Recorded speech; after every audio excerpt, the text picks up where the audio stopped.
We record to the computer. Recording in progress. Yazzmin. We just got off before we clicked record and we had a lovely chat. Yeah, It's been a long time.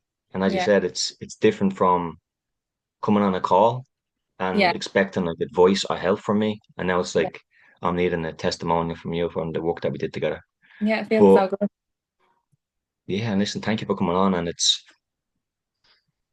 where do we start? As I said, I have a couple of questions here written out for you, and I just want to start off by saying I'm so proud of you. So Oh, proud of you as a human being, what you've overcome, not just what you've overcome, to the level that you've went with your recovery, which will leave some people stuck in awe. And it's quite yeah. similar to what I did with my recovery, Hmm. which is very rare. Because in Yeah, recovery, it's like before this happened to you, Yasmin, it was would have just taken never even to fly again and just be kind of just no panic, no anxiety, and be able to take your kids places. And but yeah, getting on a plane is like sometimes that's not a major thing for people in anxiety disorders. They just want to be happy and do the simple things. yeah. And but with you, as we'll get into, you went traveling. But we'll get into that. But I want to start off with the basics. And the questions is first one we start off with, how did this start for you? Now I already know this, but I'd like you to share with me because it's very important that when people look at the testimonials, although all the symptoms, all the thoughts, all of it's all the same, the nervous system, how it works, the brain, the amygdala, but what gets people into the disorder is different. And Yeah, sometimes someone might hear this and be like, oh, well, I had such a similar experience to the asthma. And that's like gold dust for them to hear. It's yeah. like, oh That's my exactly God, what you happened felt to so me heard. when I realized that everyone on the group felt the same way as me. I was like, I thought I felt that way on my own. I thought nobody knew how that felt, because it No, feels so lonely when you're in it. Like, so it was it's very nice to lonely. know that I wasn't the only one. But basically, Yeah. so I was a couple of weeks pregnant and nobody knew. And I went to pick up Chinese one night in the car with my boyfriend. And he got out of the car to go and get it. And I was in the car. It was a new car at the time, and he had only bought it a few weeks before. And there was a problem with the car key. So basically, the key came in two separate, it was like two separate keys, but you could connect them to make it one. But when he got out of the car, he took the wrong part with him. So the part he took was for the inside of the car, and the part he left on the inside was for the outside. So when he got out, the car locked automatically. And I remember I can still hear the car locking in my head because I remember the sound of it and thinking to myself, oh no. That was my first thought. Oh no, I just knew. And straight away, I'd never had a panic attack before, never had any sort of like adrenaline rush like it in my whole entire life. It was like the blood drained from me because I knew I was stuck in the car. So the fourth thought I was having was like, I'm pregnant. Nobody knows. I haven't told anybody, not even my mum. My phone was dead, so I couldn't ring him. He was already gone into the Chinese. He couldn't see me. So I'm like freaking out, trying to open the doors, trying to press the windows, trying to put the key for the outside of the car into the inside. I actually broke that part of the key and everything. It was a disaster, a complete disaster. And I had the dog with me as well in the car. And then the dog sensed my panic and he started howling. And that was making me worse. So, so then, oh, bearing in mind it was snowing, like really bad, heavy snow. There was not a sinner out on the streets. No cars were going by. No people were walking past. There was nobody around. It was pitch black out. It was just everything that could go wrong went wrong. So he came back out with the Chinese and he tried to open the door and I was like screaming at him saying the door is locked and he was like, don't panic, it's okay. But when he was telling me not to panic, it was making me panic more. And then I was saying to him, just smash the window. But because he'd only bought the car, he was like, I'm not smashing the window. So his brain obviously was a lot calmer than mine because he was outside the car. So he was like, it's Yeah. all right, like we're gonna get this sorted. We'll just calm down. And every time he said calm down, it was making me worse. So I was freaking out. My blood was like I felt like I was on fire. That's the only way I can explain it. I felt like my body temperature must have been through the roof. I was like, the sweat was pouring at me. And all I kept saying to him was, I kept thinking I was going to lose the baby because of the way I was reacting. I kept thinking the stress that I was putting my body under was going to cause me to lose the baby. So it was just traumatic, right? Basically, then a man was walking past and thought that there was like a domestic abuse like thing going on. He thought I wasn't letting Niall into the car, and he rang the police.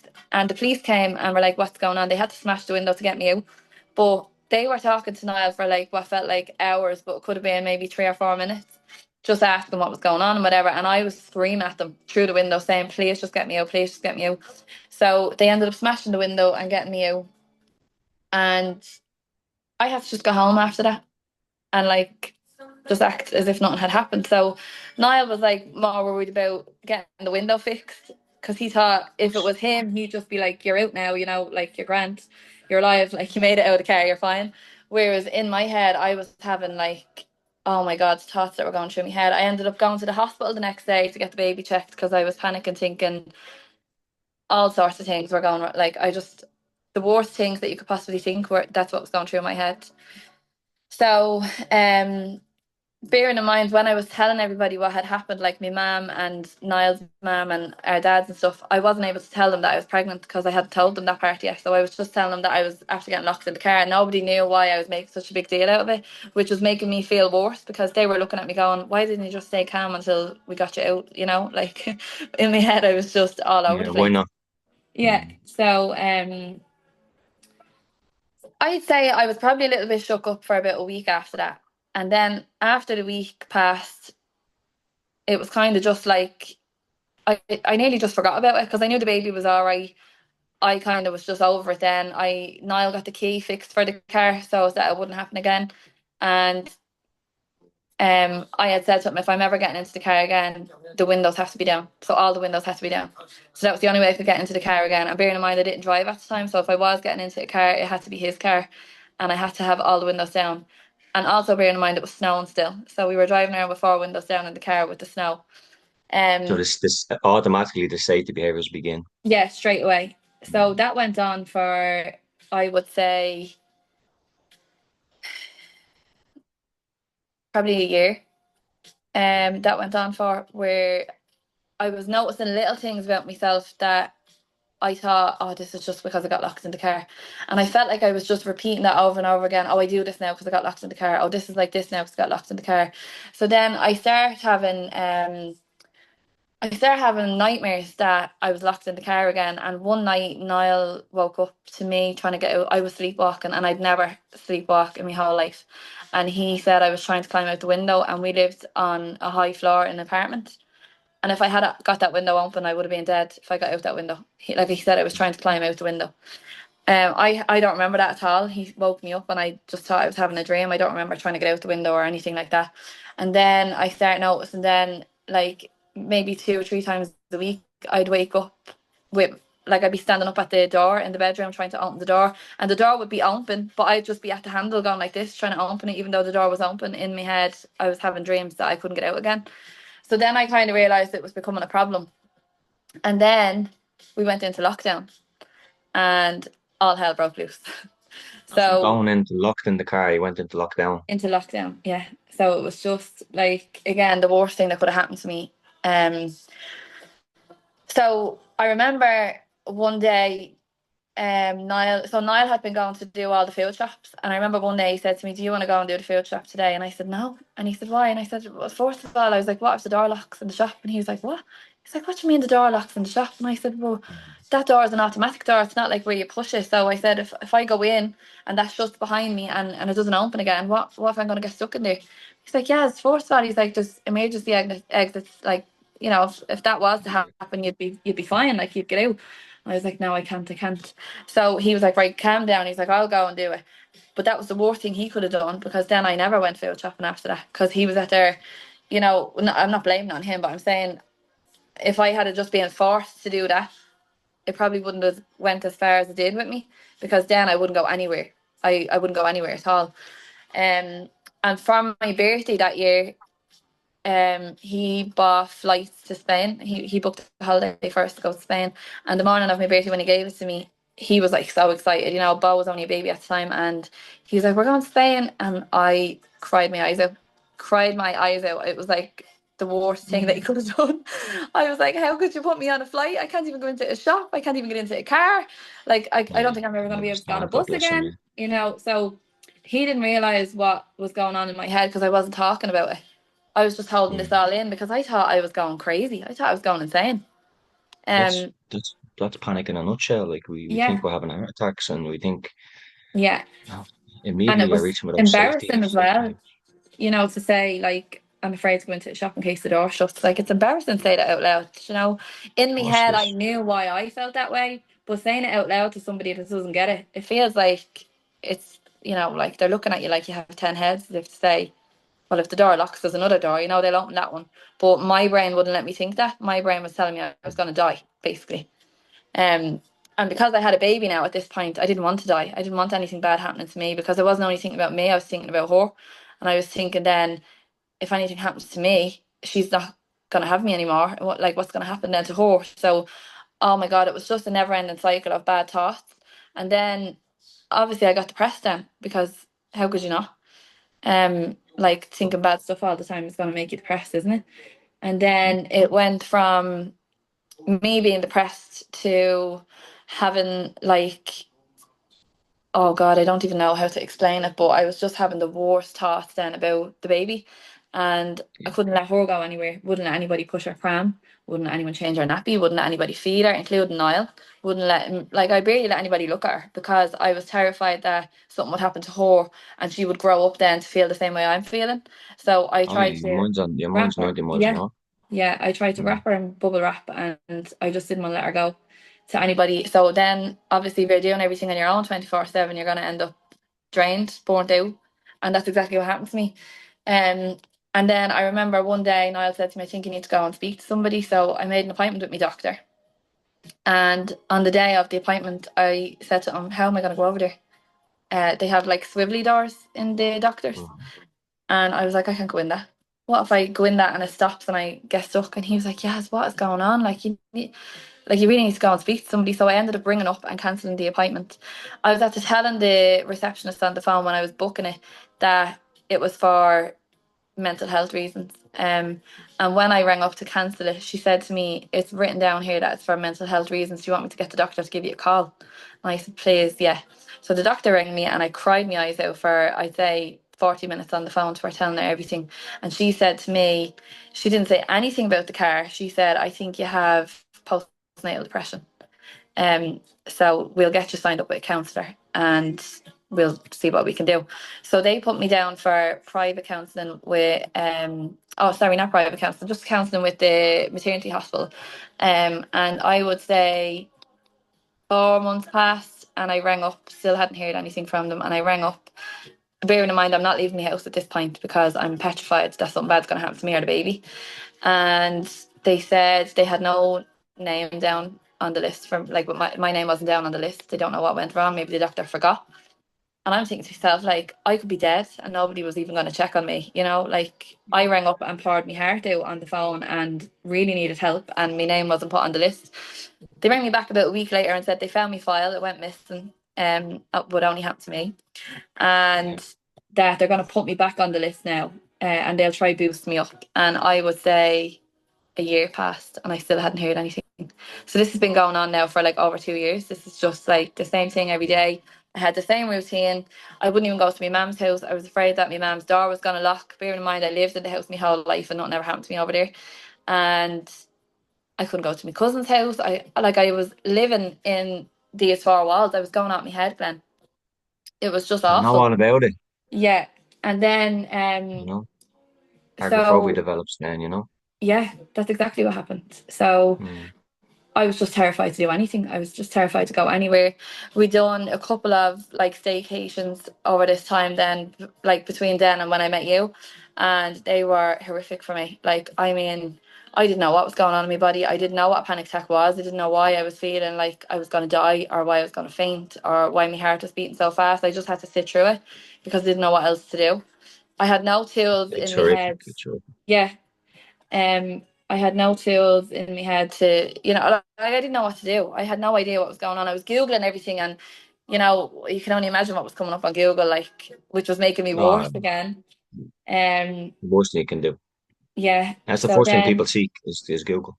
oh, Makes don't them do worse. it. If anybody is watching this and they're like suffering with the same thing, don't Google anything. Just don't. It's the worst thing you can do because I think Yeah, that you made want me to worse. suffer more, go Google. Yeah, I think that made me worse, definitely. Um, So then when we came out of lockdown and everybody started doing things again, I was doing private counselling. I found this man online and I was doing it over Zoom with him. and I think I was seeing him like once every 2 weeks or something, and it was costing me a bomb, and I couldn't afford it anymore. And after about, I'd say, 2 or 3 months with him, I just said, look, I can't afford it anymore. I'm gonna have to go out on my own and just see how I got on. And I was after getting to the point where he got me into shops. Okay, so at this point, then I was able to go into the shops and the playground, where the gate was locked behind me. I was able to do little things like this, but going for a drive in the car for longer than 10 minutes would still send me west. I wouldn't have been able to do that at this point. Yeah. Or going somewhere new or to a new shop. I was only able to go into a shop that, like, there was one shop that I was going to, basically. So, other than that, I couldn't go into like like Blanchardstown or anything like that. I couldn't go anywhere like that. Yeah. This was only like a little supermarket that I could go to, and that was it. That was as far as I could go. Um, so then again, I was Googling everything and I came across you. And I was like, oh, I think it was because you were Irish and I'm Irish. So it kind of stood out to me a little bit more. I was like, okay. So I seen your story and I was like, that sounds identical to mine. Like the way that you were feeling is exactly how I was feeling. And at that point, I'd never heard anyone else talking about the ins and outs of like panic attacks and adrenaline rushes and all that sort of stuff. So when I heard you talking about it, I was like, oh my God, I need to talk to him.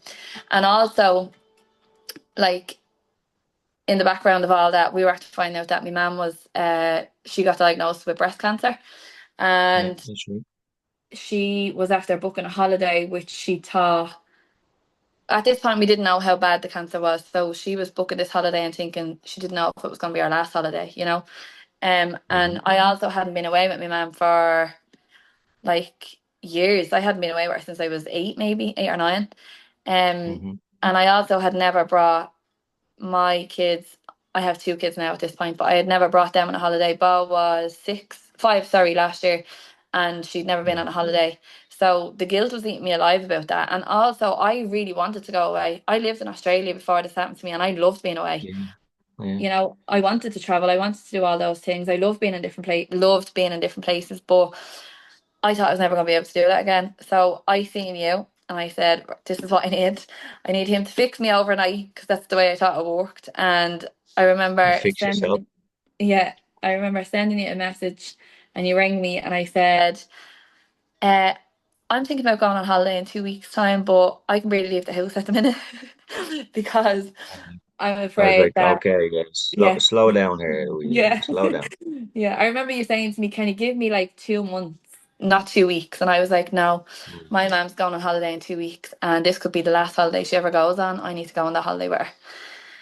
And you were like, let's do it. Let's see what we can do.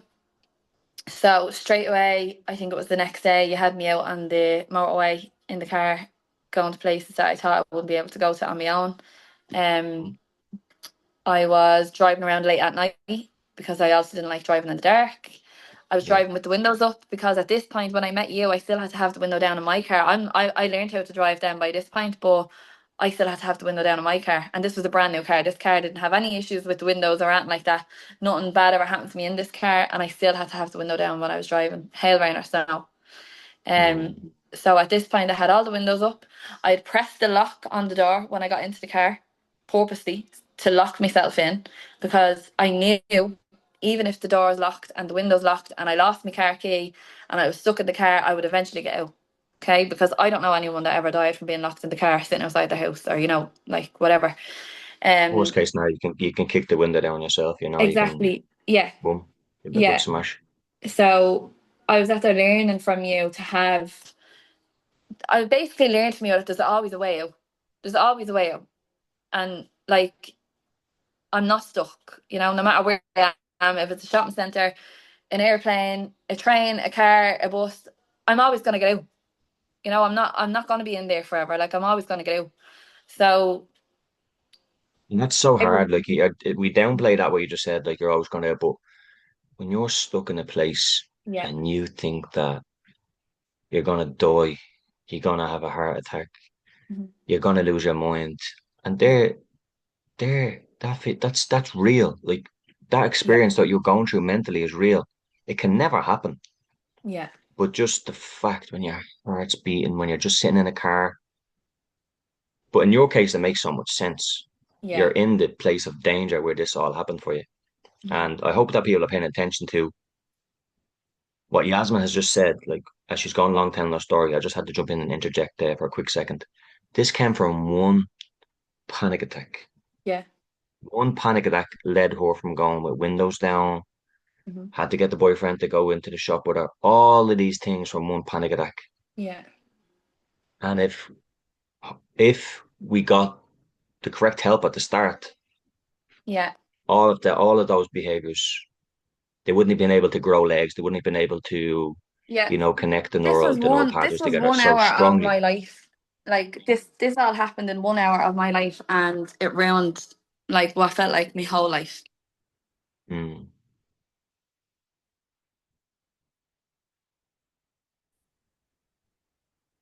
Yeah, Yasma, just back there. The old charger went dead. No problem at all. So we'll start where we were, and yeah, just in regards to like one panic attack, that's what happens. That's what happens to people, and it's so similar in different ways. For me, Yeah. like you going to do all those things straight away. The first Hmm. week of me having mine was I was in college, had a girlfriend, had a part-time job, and was loved football. Football was my life. Yeah. Within a week, I ran out of work with a panic attack. Never went back. Was unemployed for 10 years then. I couldn't get on a train to commute to college. That's gone then. Broke up with the girlfriend. And the fourth one was I stopped playing football because I thought I was going to have a heart attack. And that's all within a week Hmm. because it's such a frightening experience to have a panic attack. Yeah. It's so And scary. it's so normal. That's why these testimonials are so important. That just from the panic attack that you had in that car, it went on for you to doing all these behaviors to make sure that never happens again. I don't want that feeling ever again. So I'm going to have these windows down. Anything to do with windows you're obsessed with. I mean, Yeah. it's so normal. The windows became such a thing in your life where you were almost traumatized by Yeah. dreaming and sleeping about them, stuff like that. But in regards to your recovery, like how bad it was for you to go through all of that Hmm. for X amount of years. How many years in all in all? God, how many years? So Bo is she's 6, so 8. To go through that, right? Hmm. To then being able to get on a plane, which Yeah. was, I think you made half the group cry I when know. you went to see him. Do you know, probably No. all of the group. Yeah. That was a very, very special thing. Yeah. You went over, and we're going to talk about that. So Yeah. we're going to left talk about that holiday. You've been to Poland, Yeah. and now you're trained like an athlete now. I know. I love it. Like you're trained like an athlete, Yeah. and so And that's something there's I things that thought you've I done wouldn't be off the able bat. to do, because my heart rate just be so high. That would have freaked me out. Like any sort of like reason for my heart to spike, I'd just be like, no, I'm not doing that. Whereas now Yeah, I just love that feeling. It's like the adrenaline that the adrenaline rush that I used to get from panic. I feel like I'm like I was angry towards it. I just got angry one day and I just said, like, sorry for my language, but fuck this. yeah. Like this is just not how I want to live anymore. So I think, Everyone reaches that spot. yeah, and I just found something that I loved. I love going to the gym. I love working out. I always did like going to the gym anyways, but I had to stop doing that because I was terrified of my heartbeat going like that. My heartbeat's too fast. It just sent me over the edge. Straight away, I think I'm having a panic attack. I think there's a panic attack on the way, and I had to just stop what I'm doing and try fight it away. Like, but Yeah. now, like, come at me, you know? It's unbelievable. Like, and just all it is because it's the same feelings in your body. It's adrenaline, Yeah. but you don't feel panic anymore. Hmm. And you've done something that no one else has actually done in recovery. Okay. Yeah. When we came on and worked together, you told me that you wanted to go on the holiday in 2 weeks. I had an Irish client before, about a year before you, and he Yeah. came on board with me and says, Glenn, I have this many, many years, haven't been on a bus, haven't been on a train in like 6, 7 years, but my family's going away to Portugal in 6 weeks. And I said, 6 weeks, I mean, that leave me with a lot to do. We'll have to work really hard. And at the end of the day, I always try to prepare people for the worst. What if you don't go? Yeah. Life doesn't end. Yeah. There's another plane, another time. So when you said that time when I worked with that client, we didn't make it. Didn't Yeah. make it on the 6 week. Now he's fully recovered. Hmm. He's been all over the world now. Yeah. Okay. Yeah, Like so you did that's a great. great point though, because even if you have something set in your mind that you want to do and you don't achieve it on the first go, like that doesn't mean that you're not going to be recovered, you know? That like just No, because I 100%. done that, just because I was able to go on that holiday, like if anyone else is watching this and they have something coming up in 2 weeks and you think, oh well, if she could do it, I can do it, and then you don't get there, don't let that put you off. Don't let that thing like make you think that you're not capable of doing it again. So it's so different for everybody. Like everyone's recovery story is different. That's what I loved about being in the group. Everybody had the same feelings, but everybody recovered differently. But everybody 100%. recovered, you know? 100%. And you're off the group now, what, 3 months, 4 months? Yeah. And there's still a couple of people there. Yeah. And then new people have come on. And some people take 14 months. People take a year. Some people take 4 months. Some people take 5 months. Yeah. Everybody is different. And in Hmm. your case, I never seen somebody the way you were. Like I, this is what happened, guys. Okay, so what me and Yasmin did, I'd call her nearly every day. Yeah. Are you on the highway? Are you doing this? Are you doing that? One day she calls me and she says, Glenn, I'm on my way to the airport. Mm. I want to see what it's like today because I'm going to get on a plane. Yeah. Oh, I actually lied to you. I remember that. So I actually told you that I didn't book the flight.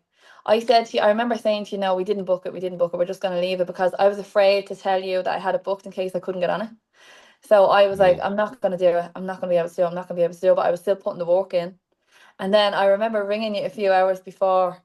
So we had I to leave remember. I remember for the clearly. airport at 3 a.m. and I rang you at like 10 p.m.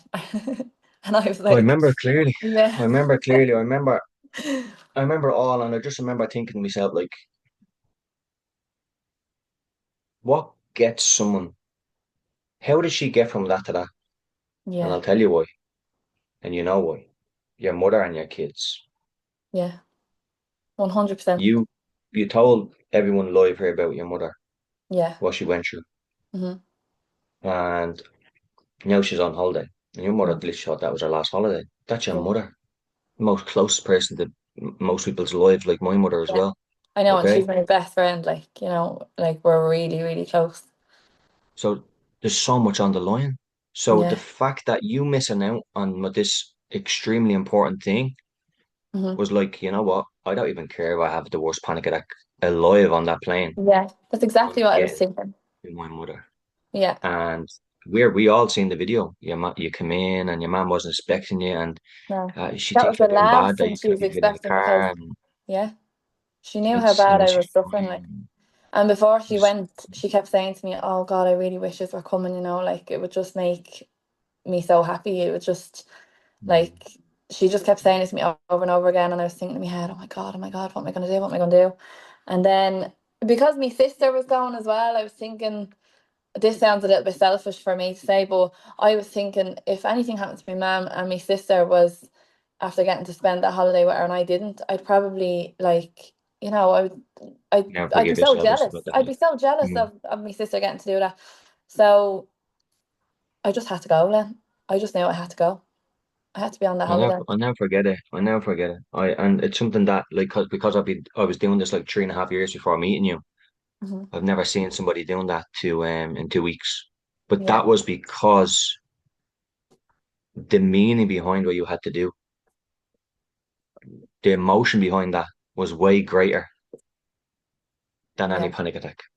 yeah. So I was like, I have to do this. Hmm. And there was no way out. You made up your mind. And there's nothing Yeah, more powerful than a made up mind. And when yeah, you did that, then when you come back, everything was so different. yeah, And then you went from step to step to step, and then you end up in Poland. And I'm like, this yeah. girl's going to Poland. And And actually, I went to Poland without my kids, and they were my mm, safety blanket. So they have been, like I told you, I wouldn't let Bo out of my sight. And then I had Luna, and I was the same. I wasn't as bad. I definitely wasn't as bad. And everybody would say that to me, like, God, you're letting, so and so push the pram, and you're letting your sister like feed her and stuff like that. Sorry, Glenn, for 1 second. you're fine, you're fine. Oh, in the car, the button. Sorry. Fine. And then So yeah, just another little pause there, guys. Sorry about that. But yeah, as we were saying, me, Yaz is like the whole point of these testimonials, right? The whole point of them is to see how like what you've gone through, what I went through, what you went through, what everyone else, what you've seen on the group Hmm. is when you see that you don't feel alone anymore, Yasmin. Yeah. And that's one thing is like when you take the fear out of it, when you take the loneliness, when you take the shame, it's very powerful. But again, that's not where the work starts. The work starts is when you get out and you tackle it. And for you to go on and do what you did, Yasmin, is just incredible. To where you were to where you are now is a complete life shift. And the discipline and the Yeah. bravery that you had you had to go through and do that. The discipline and the bravery. Remember we spoke about at the start what we need. We need bravery. Can you remember the four steps? No. No? No. Bravery. Yeah. We need bravery, self-discipline, re-education, and patience. Hmm. I remember a specific moment. I think this was before you went to Poland, I think. Yeah. You were terrified because you had made such great progress. Like, right, now what are the last couple of fears? Because that's what happens with people. Hmm. They make such great progress and they're like 80% recovered. Okay, we need to figure out what's the last psychological blockages. Yeah. I was figuring this out for him, like, what do we fear? Where's the car wash? Yeah. I remember the first time we went and put you in a car wash, you were Oh my terrified. God. And Like we all had you petrified. on live. We had you on live, and that became your place of refuge, of calm. Yeah. I love it. And I was that only is there the very other day. powerful. Say again? I love it now. I love going to the car wash. I Yeah. was only there the other day. How Um, many times did it take for you to, like, when you were in that again, you have to go back to the origins of your panic where it all yeah, started, was in an exact similar place like that. yeah, I can't escape. What if I yeah, get stuck in here? What if the car wash stops? Remember all those questions? yeah.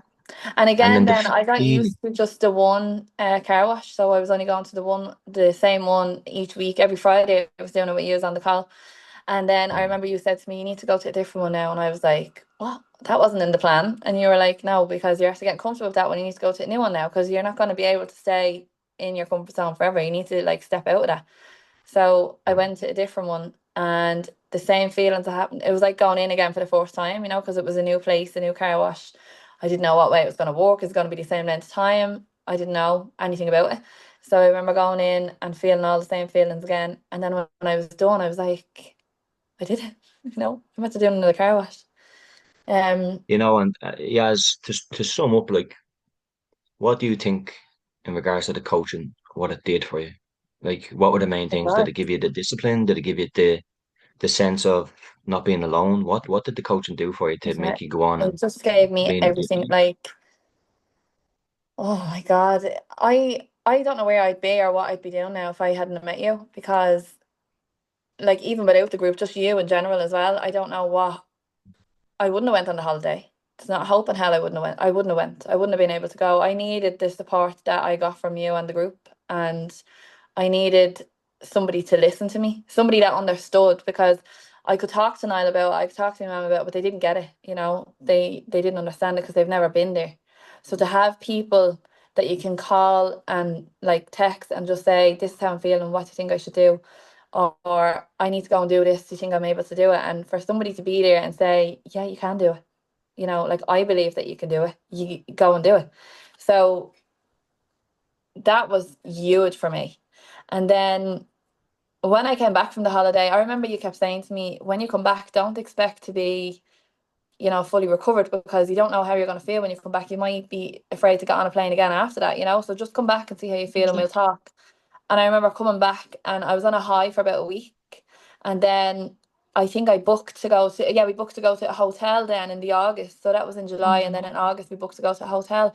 And I had all them feelings again. And I was thinking, why is this happening to me? Because I'm about to go to Spain. Why am I having like bad feelings about going on a 40-minute drive? And you said to me, I told you this might happen. So be prepared, just because you're doing all these big things doesn't mean that you're going to be fully recovered straight away. You have to keep doing them. You can't just do it and then stop. You have to no, it's keep doing them. repetition, repetition, repetition. Yeah. And if I had stopped talking to you and the group after Spain, I would have just fell back into that place again because I wasn't fully recovered. I done such a That's why it has to huge be month thing. by month by Yes. month by month by month. Yeah. And then gradually, it's not day by day. Hmm. It's month by month by month and someone holding you accountable. Yeah, and that's exactly in a what you safe done. place, in a safe environment. Yeah. Okay, someone who cares, Hmm. you know, and that's one of the things that people have to get your energy that this person cares. I'm Yeah. not a number here. He's calling Yeah. me out of his own time, calling me at 12 o'clock at Yeah, night. you were literally, I remember being over in Spain and it was like 3 and 4 in the morning and you were awake when I was texting you, you know, you were there for me, like, and I wasn't texting with panic, I was That just was you. texting You to got lucky say, there. yeah. I was texting Mhm. to say, like, I made it through another day, you know, I can't believe I'm Mhm. here. Like, it was just such a pinch me moment. I couldn't believe I was there. Couldn't believe, like, I had the kids next to me asleep. I remember looking at them and thinking, like, I'm after bringing them on a holiday. You know, even